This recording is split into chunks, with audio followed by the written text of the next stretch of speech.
இன்றைக்கி நம்ம பார்க்க இருக்கிற டிஷ்ஷுக்கு பேர் வந்து பார்த்திங்கன்னா மீன் முட்டை கட்லட்.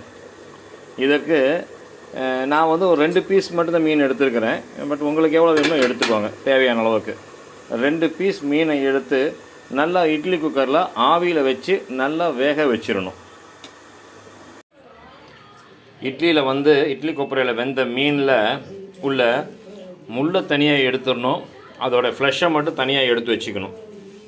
இதை வந்து 2வது ஸ்டெப் எடுத்துக்கணும். ஃபஸ்ட்டு நல்லா வேக வச்சிடணும், அதுக்கப்புறம் அதோட ஃப்ளஷை மட்டும் தனியாக எடுத்துடணும், முள்ளை தனியாக எடுத்து டிஸ்போஸ் பண்ணிடணும். அப்புறம் இதற்கு தேவையான பொருள் வந்து பார்த்திங்கன்னா பச்சை மிளகாய் நல்லா சின்ன சின்னதாக வெட்டி வச்சுக்கணும், வெங்காயம் சின்ன சின்னதாக வெட்டி வச்சுக்கணும், பெப்பர் பவுடர் நான் 2 முட்டை எடுத்துருக்கிறேன், உங்கள் வேணுங்கிற தேவைக்கு எடுத்துக்கோங்க.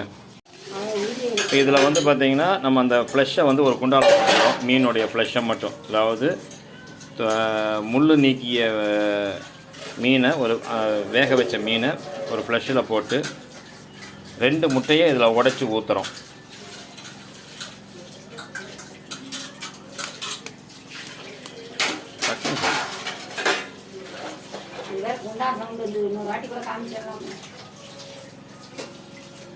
நல்லா வந்துருச்சு. இப்போ இதை நல்லா பிணைஞ்சிக்கிறோம். மிக்சரில் போட்டு மிக்ஸ் பண்ண நல்லாயிருக்கும், அது இல்லாதனால நல்லா பிணைஞ்சிக்கிறோம். அப்போ நல்லா பிசைஞ்சிட்டோம்.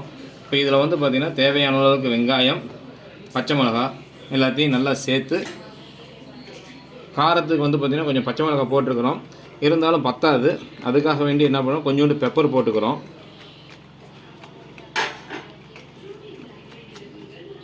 பெப்பர் போட்டுறோம், தேவைக்கு கொஞ்சோண்டு உப்பு.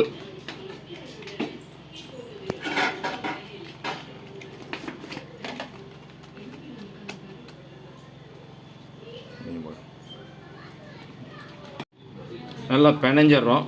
பட் என்ன ரொம்ப குழக்குழன்னு இருக்குது. இது கல்லாட்டம் வர்றதுக்கு கொஞ்சம் கார்ன்ஃப்ளவர் மாவு, இல்லை அப்படின்னா பச்சரிசி மாவு, அப்படி இல்லைன்னா கடலை மாவு, இதில் ஏதோ ஒன்று சேர்த்துக்கலாம். நம்ம பச்சரிசி மாவு ஆட் பண்ணுறோம், ஆட் பண்ணி நல்லா பிணைஞ்சிக்கிறோம். கொஞ்சம் நல்லா வந்து பார்த்திங்கன்னா போண்டா மாவு பக்குவத்துக்கு வந்து டைட்டாக வரணும்.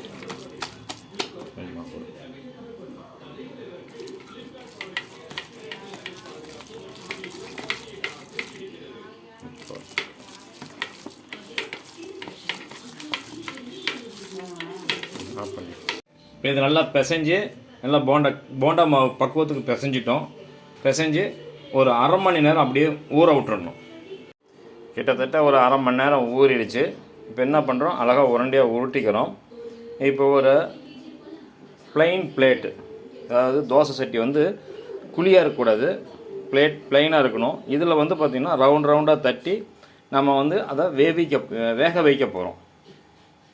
இதில் போட்டு அந்த உருட்டி வச்சுருந்த கட்லெட்டுக்கு உண்டான உருட்டி வச்சுருந்த இதை கல்லில் போட்டு அழகாக சின்ன சின்னதாக ரவுண்டாக கட்டணும். ஆனால் அடுப்பை மட்டும் ஃபாஸ்ட்டில் வச்சிடாதீங்க, அடுப்பை சிம்மில் வைங்க. ஏன்னா இதில் வந்து பார்த்திங்கன்னா நம்ம வந்து அரிசி மாவு கலந்துருக்கிறோம். எல்லோரும் நினைக்கலாம் இது ஒரு ஆம்லெட் அப்படின்னு நினைக்கலாம், பட் அரிசி மாவு நம்ம கலந்துருக்கிறோம். அதனால் சிம்மில் வச்சு நல்லா தட்டி எண்ணெய் ஊற்றி நல்லா கொஞ்சம் வேக விட்டுட்டிங்க அப்படின்னா நல்லா வெந்து போயிடும். ஏன்னா வேகமாக வச்சுட்டிங்கன்னா தீஞ்சு போயிடும்.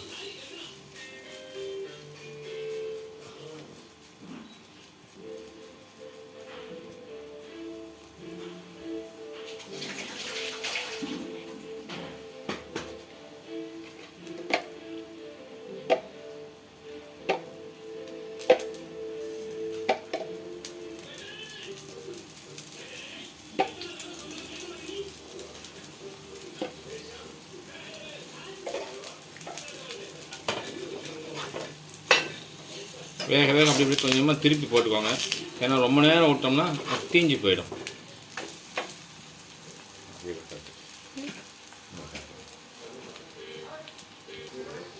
நல்லா பொரிச்சதை அப்படியே எடுத்து ஒரு தட்டில் சர்வ் பண்ணி சாப்பிடலாம். டேஸ்ட் பண்ணி பாருங்கள் நல்லா இருக்கான்ட்டு. நல்லா இருந்தால் கமெண்ட் பண்ணுங்கள், சப்ஸ்கிரைப் பண்ணுங்கள். உங்களுடைய கருத்துக்களை சொன்னீங்க அப்படின்னா மறுபடியும் இது மாதிரி நிறையா டிஷ் உங்களுக்கு நான் செஞ்சு போடுறதுக்கு எனக்கு உதவியாக இருக்கும். நன்றி.